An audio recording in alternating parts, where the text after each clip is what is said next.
Sensitive viewers, please be aware. The image is disturbing. I had no idea what was going to happen. And I would watch him. Boom.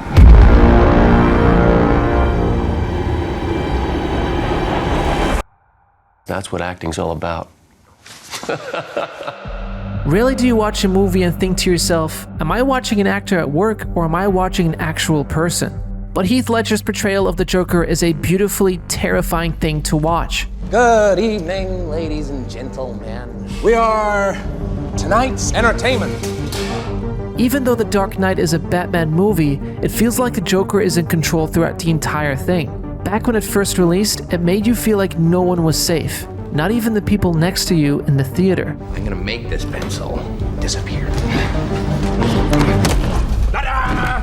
It's gone. Heath himself has said he viewed the character as a psychopathic, mass-murdering, schizophrenic clown with zero empathy. And to be honest, that's pretty spot on. Batman must take off his mask and turn himself in. Every day he doesn't, people will die. Starting tonight. But how did he pull this off so extremely well? What got him to this iconic role, and what happened to Heath Ledger? To get to the answers, we must first go back all the way to April 4th, 1979. Ledger was born and raised in Perth, Western Australia. At the age of 10, he attended Guildford Grammar School, where he had his first acting experiences, starring in a school production as Peter Pan. Ledger's older sister Kate, an actress at the time to whom he was very close, inspired his acting on stage. So much so that after sitting for early graduation exams at age 16 to get his diploma, he left his school to pursue an acting career, driving all the way from Perth to Sydney with his best friend. Funny enough, he would only find his first role back in Perth in 1992. Granted this was only a minor role, it would be his first of many. From 1993 to 1997, Ledger also had parts in TV series Sweat. Yo, we're riding there. Thought we'd get a bit of extra training on the way. The Perth television series Ship to Shore, and In Home and Away, one of Australia's most successful television shows in 1997. In 1999, he got to star in the acclaimed Australian crime film Two Hands. So, you're like a strip club guy, hey? Yeah. 1 year later, Ledger got the opportunity to work alongside industry veteran Mel Gibson in a supporting role, playing as Gibson's son in The Patriot.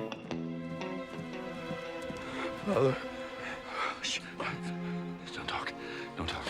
Working with Gibson was incredibly formative for the young actor, and the experience would help to guide the next few years of his career. How was it working with Mel Gibson? Is this a big deal for you? It was awesome. It was a big deal for me. It was a big step in my life, in my career, professionally. However, when Ledger was offered the part of Ennis Del Mar in Brokeback Mountain, a film released in 2005, Gibson actually encouraged him to turn it down, as he apparently thought the part would ruin Ledger's career. Ledger went against Gibson's advice and took the part anyway, costing him his friendship with his former co-star. Nonetheless, Brokeback Mountain was a hit. Brokeback Mountain. The film has been regarded as a turning point for both Heath himself, as well as the advancement of queer cinema into the mainstream, and has since been considered to be one of the best films of the 2000s. Ledger starred alongside Jake Gyllenhaal, who described the experience of shooting the film with Ledger as a really deep and fun one. He also went on to recall how seriously Ledger took the film and its subject matter. Ledger went on to receive multiple Best Actor of 2005 awards, and even received nominations for a Golden Globe Award, a BAFTA Award, and an Academy Award for Best Actor for his performance, making him at age 26 the 8th youngest nominee in the category. But amongst all the professional success, a lot was going on behind the scenes. Ledger was widely reported to have struggled with substance abuse, smoking up to 5 joints a day for 20 years.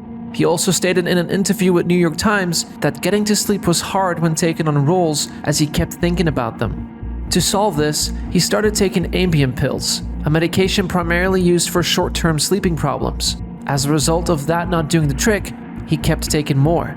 At the time, Ledger's publicist claimed the alleged drug use reportage was inaccurate.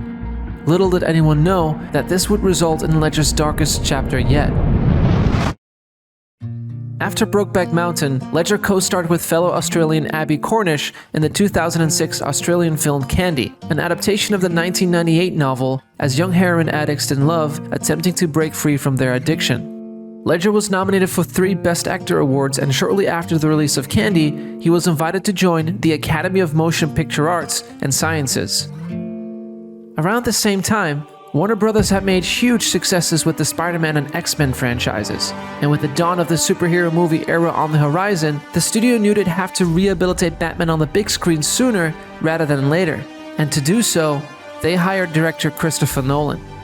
2 years later, with the release of Batman Begins, that decision would pay off. Both the character and the franchise found themselves with a new life, and naturally, given the success of Batman Begins, a Joker-starring sequel was inevitable. But the Joker hadn't been depicted in the movies since Jack Nicholson's legendary portrayal back in 1989. You can call me Joker. When talking about Ledger, who was perhaps best known as the baby-faced lead of Brokeback Mountain, landing the role of the Joker, Ledger's entire fanbase was basically very confused. What's interesting though, is that the fans weren't alone in their confusion. In the years since, Jonathan Nolan, Christopher Nolan's brother who helped him pen the script, has admitted that both he and Warner Brothers didn't really get Ledger's casting. Quoting Jonathan Nolan, "Chris had a good meeting with Heath, and no one really got it. I didn't get it, the fans didn't get it, and the studio didn't get it. But Chris just stuck with his guns. It was a question of not giving the fans what they're asking for, but what they want. Which is, let's find a really serious actor, somebody who's going to come in and just tear this role to pieces." Despite raised eyebrows from both his brother and the studio that cuts his checks, Nolan knew Ledger, who beat out the likes of Paul Bettany, Aidan Brody, Steve Carell, and Robin Williams as they all expressed public interest in the role, was his guy, as he'd been wanting to work with the then Academy Award-nominated actor for some time, even offering him a role in Batman Begins. In an interview regarding Ledger taking on the role, Nolan said the following: "To be honest, I don't exactly remember when it came to pass. I'd met with Heath several times on projects in the past and nothing had ever come of it. I think you heard I was looking for someone to play the Joker before we actually had the script, and I heard that he was really actually into the idea, and so we met. We both had exactly the same concept in our heads as to who this guy would be in this film. It wasn't specific to, oh, he's going to look like this or talk like that at all. It was about a psychological concept, and so, the Joker was reborn."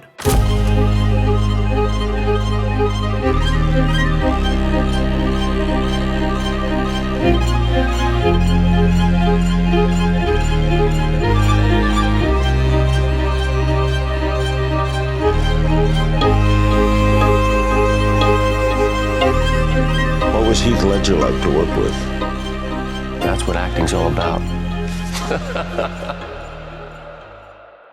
The actor Heath Ledger was found dead today in an apartment here in New York City. He was just 28 years old. The Australian-born actor came to huge prominence after his powerful performance in the film Brokeback Mountain. It gained him an Academy Award nomination. According to reports, the cause of death was an accidental overdose of prescription medications, and the fatal dose included painkillers, anti-anxiety drugs, and sleeping pills. Actor's actor. This is a term that describes someone who continuously pushes himself and his art.